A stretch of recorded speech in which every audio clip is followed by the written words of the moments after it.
एक सुरेश नामक गरीब आदमी अपने पत्नी और बच्चों के साथ किराए के रूम में रहता था। उनका घर मालक उन्हें पैसों के लिए परेशान कर रहा था। सुरेश एक गरीब मजदूर था। वह किराए के पैसे वक्त पे दे नहीं पा रहा था। तब उसने अपने दोस्त हरिया से बात की। हरिया ने बताया कि पास ही जंगल में एक जगह खाली है, तो वहां अपनी झोपड़ी बांध ले।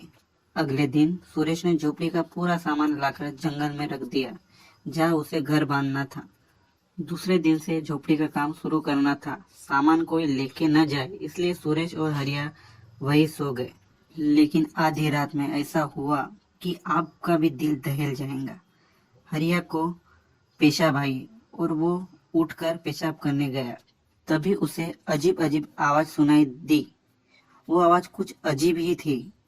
वो वहां से सोने जा ही रहा था कि अचानक वो पीछे मुड़ा। उसके पीछे एक भयानक उसकी आंखें पूरे लाल लाल, ऐसा मुंडा कटा हुआ उसके पीछे आ रहा था। हरिया तेजी से सुरेश की ओर भागा। सुरेश उसकी आवाज सुनकर जग गया। हरिया उसके पास आकर बोला, सुरेश देख, यहाँ एक मुंडा मेरे पीछे आ रहा है। लेकिन सुरेश को वह कुछ दिखाई नहीं दे रहा था। वो सिर्फ हरिया को दिखाई दे रहा था। हरिया जोर जोर से चिल्ला रहा था, सुरेश देख, सुरेश देख। सुरेश भी डर गया था। लेकिन सुरेश एक हनुमान जी का भक्त था। उसके गले में हनुमान जी का लॉकेट था, इसलिए उसे कुछ चीज दिखाई नहीं दे रही थी। अब वो मुंडा पास आ गया था। उसने हरिया को पकड़ के खींचना चालू कर दिया। हरिया अपने अपने शरीर को संभाल नहीं पा रहा था। सुरेश ने ये देख के बहुत घबरा गया। उसने हरिया का हाथ पकड़ा और जोर जोर से हनुमान चालीसा बोलने लगा।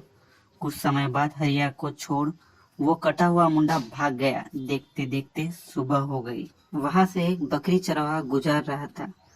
हरिया उसे बुलाकर सारी बात बताई। चरवाहे ने उन्हें बताया, यहाँ से पास ही रेलवे के पटरी में एक आदमी कट गया था, उसकी मृत्यु हो गई थी।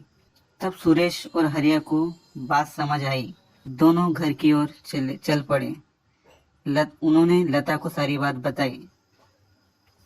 अब हम नेक्स्ट पार्ट में देखेंगे कि कैसे सुरेश ने अपनी पत्नी लता संग मिलके उस कटे मुंडे को भगाया और उनके घर के सामने कैसे हनुमान जी का मंदिर बनाया और लोगों को वह भक्ति करने सिखाया। हेलो दोस्तों, मैं हूँ गणेश। मैं एक हॉरर स्टोरी लेखक हूँ। अगर आपको हमारी कहानी पसंद आ रही हो तो हमारे चैनल को लाइक कीजिए, सब्सक्राइब कीजिए और शेयर करना ना भूलें।